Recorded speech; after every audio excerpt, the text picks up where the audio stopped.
Everybody say Social Security.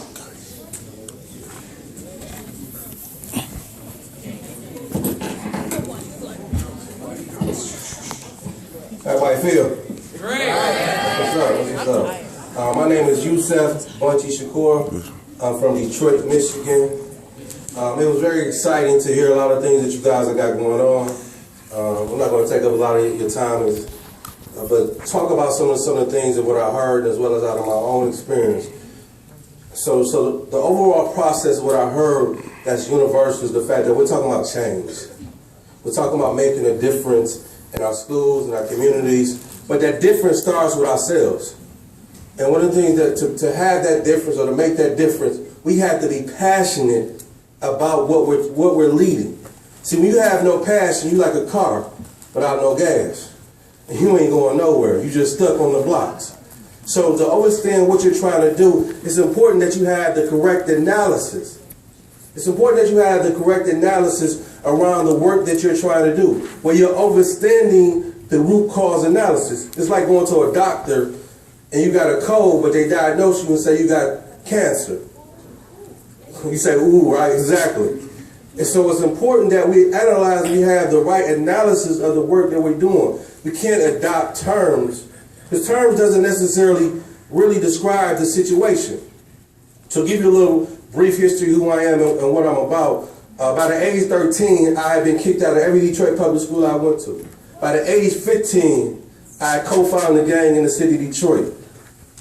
By the age 17, I tried to kill myself. By the age 19, I was in prison for a crime I didn't do. By the age 20, I met my father in prison for the first time. I served 9 years and I've been home 14 years. So the work that I do in my community comes out of my own life experience. So when I analyze my life and look at the reason why I gangbang, was the fact that I come from a broken community. I came from a broken household, so I sought those things in my friends.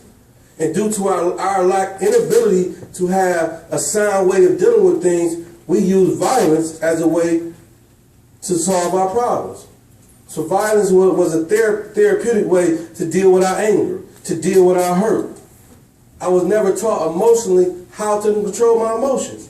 So we're taught in America that anger is bad. Anger is emotion. Anger is not bad. What is bad, how you deal with your anger.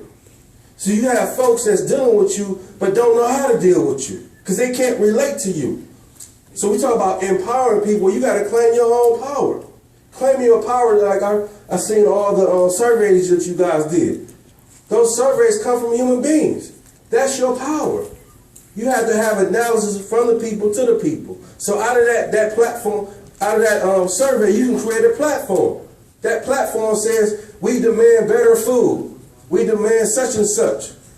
Now you become ambassadors and advocates for your school. But you cannot become better than the folks that you're advocating for. You have it organically grows out of the folks that you're doing. And change is not an easy process. Change is not an easy road. But you can't change someone else until you change yourself. It's a lonely road. It's a hard road. It's a tough road.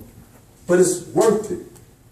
You know, I woke up this morning and I reason in my mind that when I stop believing that this world can be changed, I might as well die. Why? Because that is the reason I live every day. That is why I breathe the air that I breathe, to make this world better for my 2 sons, for the sons that exist in my community. But we also have to understand the different tactics, the different strategies that takes place. When you look at a Mike Brown that was murdered in St. Louis, and you're seeing young people out there, stopping traffic. Some people are like, man, why are they doing that? Why are they disturbing? Because our lives are disturbed every day. And we want you to know how we feel in our community. That's why we say Black Lives Matter. It's analysis behind that. It's the work and the commitment that's necessary. When your friends want to go play the video games, you sitting there and you're working on a PowerPoint. And they're saying you crazy. See, it takes to be crazy to make a difference in this world. But you cannot think that you're crazy. Any any change that happened, it came out of sacrifice. And if you're not willing to sacrifice, you're not willing to be a change agent. And that sacrifice looks in different ways. So this will be my 9th year doing a backpack giveaway in my community. I do it right at my mom's house. See, when you talk about change and you try to make a difference, you got to have money. But money is not necessarily green paper. It's resources. It's ideas. The idea I had to do a backpack allowed me to identify, say, here's a property that I own. I don't have to go rent it from no one else. I took some old wood in my backyard and built a stage. So cut off another money that I had to go rent a stage. So that allowed me to go buy more backpacks. So that allowed me to do some other things. So sit down here and you organize what you're trying to do. But the more you try to help other people, the more people will try to help you. But you have to be committed to the process. So it's good. It's cool to have safe conversations and safe places. But again, we have to look at the real issues and the people. Like you all know that when you look at the things that you're talking about, who this really reflects. How do you engage them? And the reality, the change that you're talking about in America, and it was funny as I was listening to bullying and we're talking about bullying and etc. Like, where did that come from? In my opinion, America is the biggest bullies in the world. So we wonder why kids are bullying. We wonder why kids are doing what they're doing. When you look at what America has done over the last 500 years to other people, black and brown folks. When you have movies that comes out that has nothing but violence on top of violence on top of violence, that is selling it to our kids and selling it to our families. And to do this work, we have to have a holistic approach. We can't just work with babies, and we can't just work with grandparents and say, hell no, we ain't working with the parents. That's crazy. Because the work that you're doing with children, they're thinking about their parents. They're thinking about their mothers getting their ass kicked. They're thinking about their daddy that's on the corners trying to figure out how the hell they're going to feed their kids. And you wonder why they're not paying attention to you in class, because they're thinking about their mama and their daddy and how it hurts them to see them hurt. So we have to have a holistic approach if we want to help everybody. And we have to give a damn. It's that simple. See, it don't take a GED, nor do it take to have a PhD to give a damn. It comes out of your heart.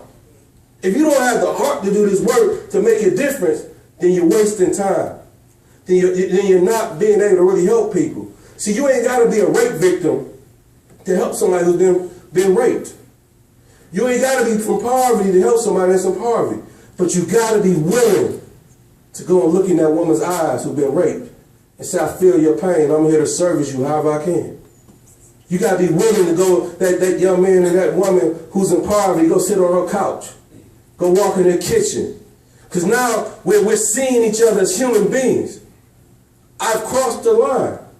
Because we throw that thing out like we're all human, and we are.